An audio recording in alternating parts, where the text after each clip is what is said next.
বৃষ্টির কারণে ফেডারেশন কাপের ফাইনাল ম্যাচ কিছুক্ষণের জন্য বন্ধ থাকলেও তা আবার মাঠে গড়িয়েছে। ময়মনসিংহে বসুন্ধরা কিংস ও আবাহনীর ম্যাচটি নিয়ে বিস্তারিত জানাতে যুক্ত হচ্ছেন সহকর্মী তৌসিফ উল হাসান। আমরা সরাসরি যাচ্ছি তার কাছে। তৌসিফ, ফুটবল ম্যাচ বৃষ্টির কারণে সাধারণত বন্ধ হয় না, কিন্তু এবার দেখা গেল ব্যতিক্রম চিত্র। মাঠে ড্রেনেজ ব্যবস্থা খারাপ বলেই কি এমন সিদ্ধান্ত নিয়েছিলেন রেফারিরা? ম্যাচের সবশেষ খবর জানাবেন।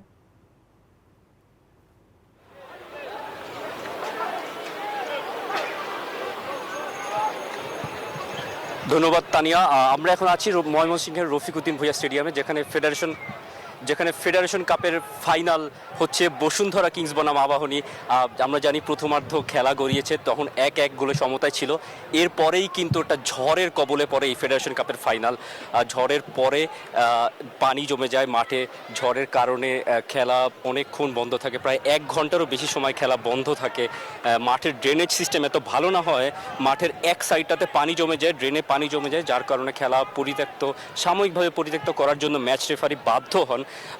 খেলার আগের কথা বললে, খেলার শুরুতে ঠিক 6 মিনিটে সাদউদ্দিনের ক্রস থেকে বসুন্ধরা কিংসকে প্রথমে লিড এনে দেন বসুন্ধরা কিংসের আর্জেন্টাইন ফরওয়ার্ড হুয়ান লেসকানোর গোলের ঠিক পরেই 16 মিনিটের মাথায় আবাহনী একটা গোল শোধ করে। সেখানে এমেকা লেফট ফ্ল্যাঙ্ক থেকে দারুণভাবে ঢুকে পড়েছেন ডিবক্সে ঢুকে একটা পাস বাড়িয়ে দেন। সেই পাসে আলতো করে ছোঁয়া দিয়েই মোহাম্মদ ইব্রাহিম 1-1 সমতা এনে দেয় আবাহনীকে। সেই আবাহনী এখন বসুন্ধরা কিংসের সাথে লড়াই করেই যাচ্ছে। বসুন্ধরা কিংসের প্লেয়াররাও হাঁপিয়ে উঠছেন। মাঠে অনেক পানি দেখা যাচ্ছে, কাদা দেখা যাচ্ছে, কিন্তু তারপরও খেলার জন্য তারা সর্বোচ্চ চেষ্টা করছেন। রাকিবকে দেখতে পাচ্ছি আমরা, নাম্বার 7 বসুন্ধরা কিংসের ন্যাশনাল টিমেরও ফরওয়ার্ড। তিনি অক্লান্ত পরিশ্রম করে যাচ্ছেন, একের পর এক আক্রমণ করে যাচ্ছেন।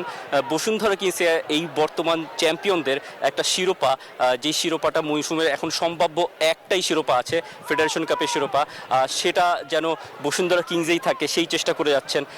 বসুন্ধরা কিংস বনাম আবাহনী 1-1 সমতায় আছে। সেকেন্ড হাফের খেলা চলছে, সময় আছে আর হয়তো 15 থেকে 20 মিনিট। হুয়ান লেসকানো মাত্র আরেকটি আক্রমণ করেছেন। এই মুহূর্তে এই ছিল আমার কাছে ময়মনসিংহ থেকে সবশেষ। তৌসিফ, আপনাকে ধন্যবাদ আমাদের সঙ্গে ময়মনসিংহ থেকে যুক্ত থাকার জন্য। বিশ্বমানের থার্মিক্স রড, সালাম স্টিল থার্মিক্স, দেশের একমাত্র থার্মিক্স রড।